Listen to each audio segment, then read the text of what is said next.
अस्सलामु अलैकुम वरहमतुल्लाहि वबरकातुहू। वो कौन से ऐसे जानवर हैं जिनके अंदर ये ऐब पाया जाए तो उनके ऐब की बिना पर क़ुरबानी जायज़ नहीं होगी।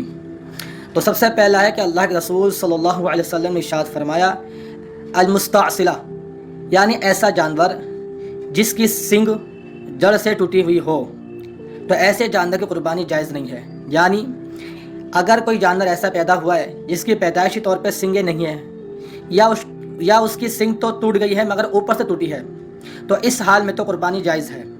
मगर उसकी सींग टूटी है मगर जड़ से टूटी है और उसका असर दिमाग तक पहुंच रहा है, तो ऐसे जानवर की क़ुरबानी जायज़ नहीं है, क्योंकि अल्लाह के रसूल ने मना फरमाया है। मुस्तअसिला का मतलब है ऐसा जानवर जिसकी सींगें जड़ से टूटी हुई हों।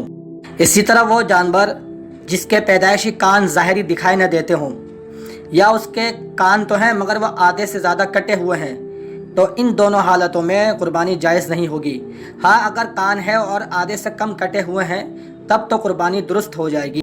इसी तरह उस जानवर की भी क़ुरबानी दुरुस्त नहीं होगी जो बिल्कुल अंधा हो या उसकी अक्सर बीनाई ख़त्म हो चुकी हो, तो इन दोनों हालतों में उसकी क़ुरबानी जायज़ नहीं होगी। अल्लाह के रसूल ने मना फरमाया है।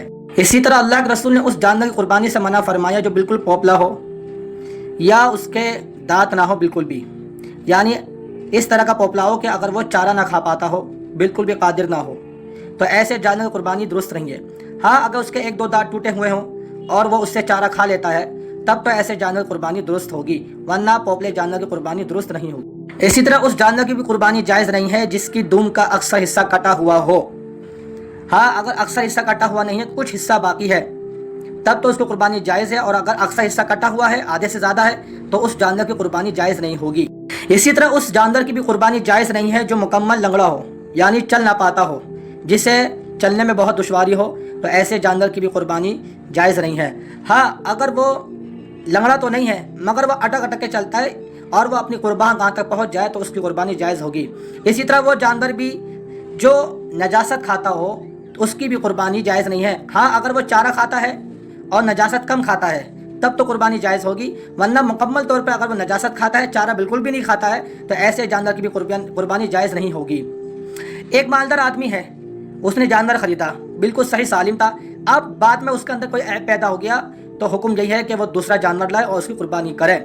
हाँ, अगर ज़िबा करते वक्त जानवर में कोई ऐब पैदा हो जाए, चोट लग जाए, आँख फूट जाए, सींग टूट जाए, तब क़ुरबानी में कोई नुकसान नहीं होगा। ऐसे जानवर क़ुरबानी करना दुरुस्त होगी, क्योंकि क़ुरबानी के वक्त आमतौर पर ऐसे हादसात हो जाते हैं।